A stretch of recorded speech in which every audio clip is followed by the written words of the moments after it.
Ayan po mga ka-HVAC alae.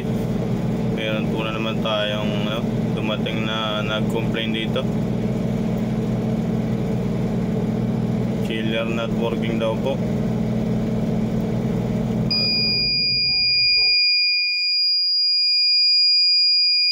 Ayun. Alternator. Ayan na po, light alternator tab po. Tingnan. Ayan po ang loob ng ating.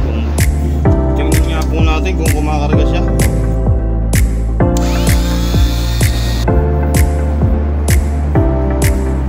Nasa 30 kung yung compressor nakahiga.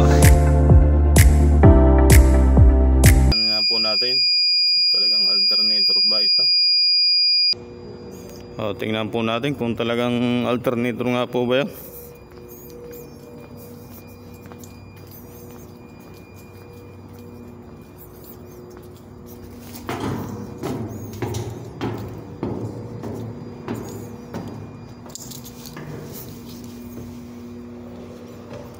Ayun po, alternator nga po.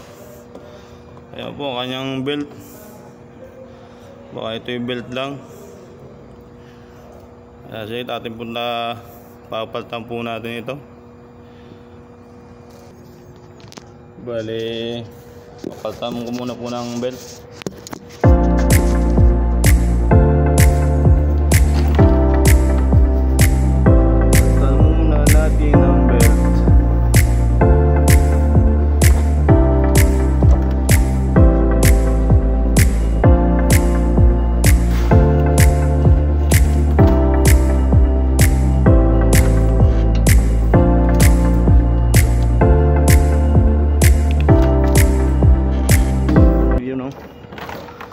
Okay, sobrang hapit naman. Sobrang hapit. Luwagan natin ng konti.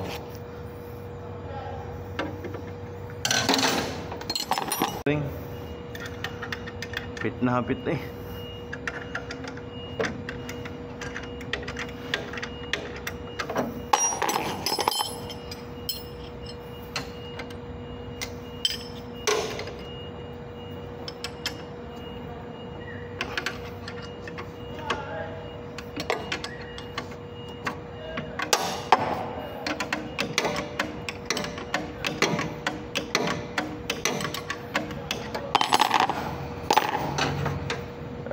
Ban po natin, sobrang sikip, sisira agad ang bearing.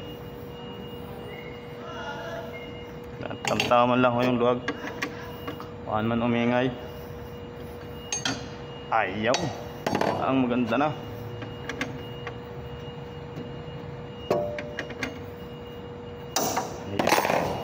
Ready na yun.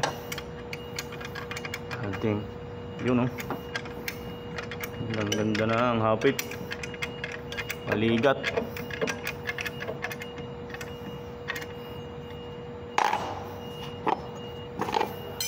Napulit natin yung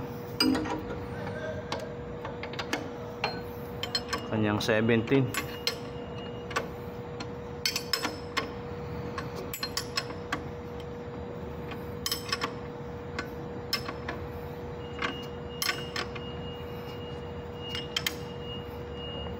Ayun, ayos.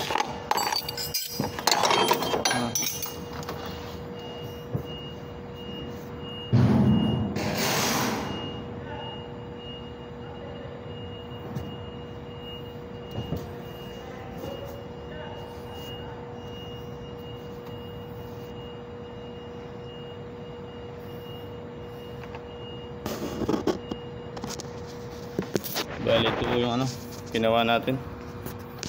Ayan po. Ayan po ang ating ginawa. Ayan po, paanda rin po ulit natin. Tingnan natin kung tingnan po natin kung magiging ayos na. Naku, parang sira ang kanyang switch. I-reset ho natin sa baba. Tingnan natin kung magiging maayos na.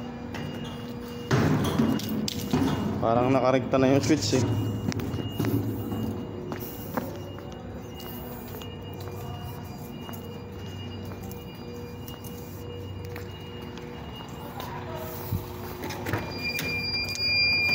Ayun nga po, hindi nga po namatay. Patayin muna natin. Ayan. Tapos buhayan po ulit natin. Ayan.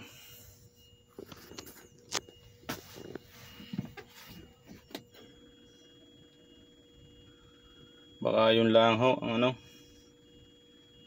ang naging problema.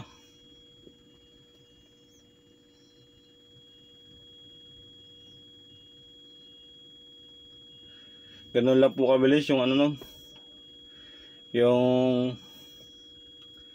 problema ng repair truck chiller. Pagka nag-alarm yun ng alternator, kung hindi fan belt, alternator nga yun, boost ng kanyang carbon. Kaya ano yung palitan natin ng carbon o ayan o. Kailangan palitan natin ng carbon at ibalik natin yung ano, kanyang original na carbon para magkarga. Ayan po, pag antabayan na po natin pa, pag ano po yan, pag yan ay hindi na nag-alarm, yun lang po ang problema niyan. Pero tingin ko parang yun lang dahil naputol yung kanyang belt kasi ganitong panahon, ano ang belt, kahit sa tag-init, lalo sa tag-init, matakaw sa belt.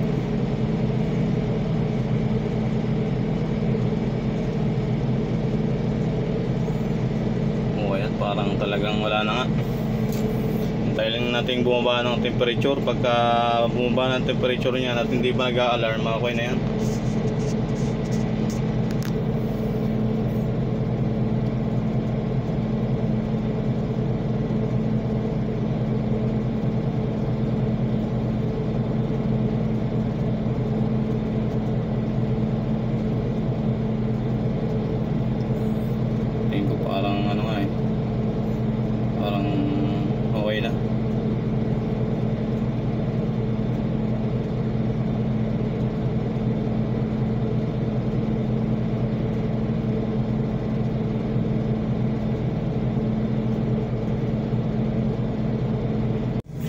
Tingnan nga po natin kung kumakarga siya para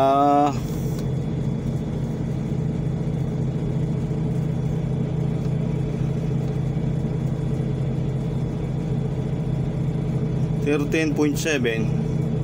Okay, kumakarga naman po siya.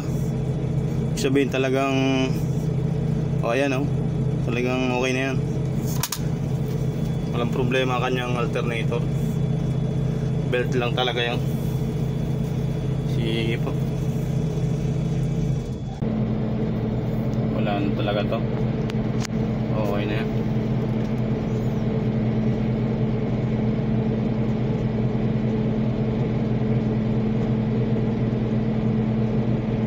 Ayaw, pwede na ulit itong bumiyahe.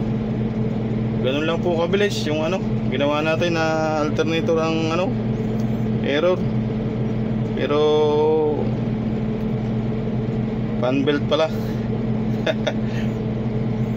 Yan lang yung kasimple ang pagka hindi alternator, di fan belt. O kaya may iba pa rin sira. Pag sira ang clutch noon, ganun din yun. Kasi hindi yung babatakan niya hindi niya babatakan yung hindi niya paiikutin yung alternator, kaya magwa-warning. Kaya pagka sira ang clutch, ganun din ang ganun din ang kanyang error. Alternator. Pagdating mo sa taas, sira pala yung na pala yung kanyang yung kanyang clutch, sira pala. Sige po, ating tapusin na natin to para makargahan na to. Tanggalin na natin to. Kaya po. Ayos na. Thank you po, thank you. O kaya po, kung nagustuhan nyo po yung aking video, huwag nyo naman pong makalimutang mag-like, mag-subscribe at hit ang notification bell upang updated po kayo sa mga tinuturo at mga troubleshooting na binibigay ko sa inyo, lalo po sa mga baguhan na repair tech technician. Sundan nyo po ito at ito po ay mapapakinabangan nyo. Maraming salamat po. Thank you po.